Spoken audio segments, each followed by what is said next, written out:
Happy Sabbath. Isabato nziza. God is good. Imana ni nziza. All the time. Kandi ibihe byose. Imana ni nziza, niyo kamere yayo turangwa kubiha. Acceptable behavior children should have. Imyitwarire myiza umwana akwiye kuba afite. Praying every day. Gusenga buri munsi. Listening to parents. Kumvira ababyeyi. Visiting sick people. Gusura abarwayi. Ask for forgiveness. Gusaba imbabazi. Being polite. Kubaha. Respect others. Kubaha abandi. Praying God. Gusenga Imana. Helping parents. Gufasha ababyeyi. Follow commandment of God. Gukurikiza amategeko y'Imana. Obey parents. Kubaha ababyeyi. Greeting people. Gusuhuza abantu. As children we should have a good behaviors. Nk'abana dukwiriye kugira imyitwarire myiza. God help you to have a good behaviors. Imana igufashe kugira imyitwarire myiza.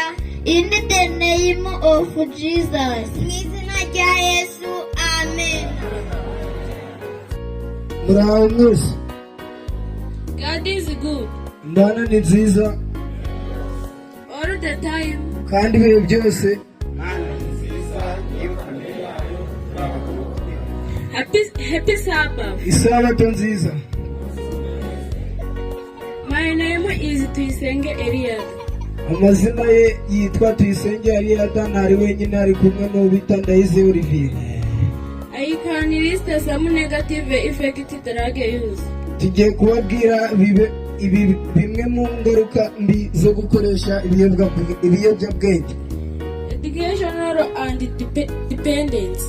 Kubatwa n'ubusinzi. Overdrinking can cause death. Iyo ubinyweye cyane ngo byagutera n'urupfu.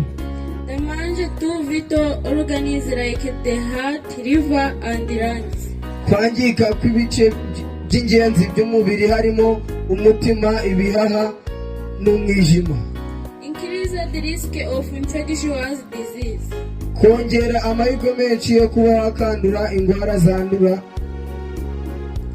Mental health insurance. Ibibazo byo mu mutwe. Impaired judgment and decision making. Gufata imyanzuro nabi. Accident and injuries.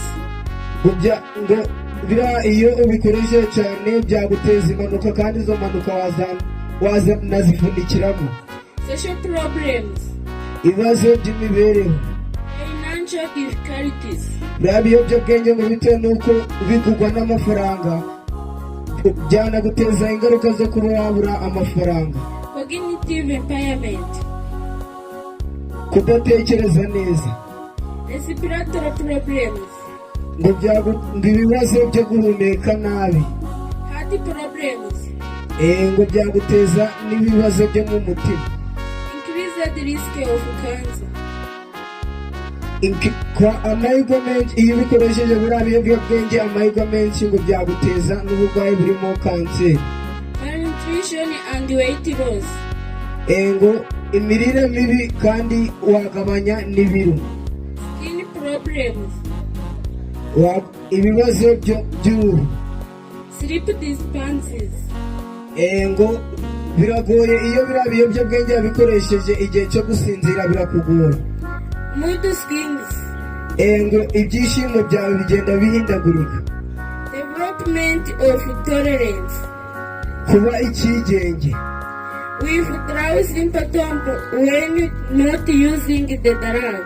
Ngo n'igihe wabikoresheje igihe warwaye ibimenyetso ntabwo bigaragara, kandi n'igihe bigaragariye igihe ugiye kwa muganga bakaguha imiti ukumva ko urazinywa ukoresheje ibiyobyabwenge, kandi ntabwo ari byiza. The mange to developing brains. Ngo biriya biyobyabwenge byangiza n'ubwonko. The best ways of preventing using drug are inzira nziza zo kubyirinda ni izi: to go to school, twaja ku ishuri, joining club, tukaja mu makarabu meza, praying God. tugasenga n'Imana.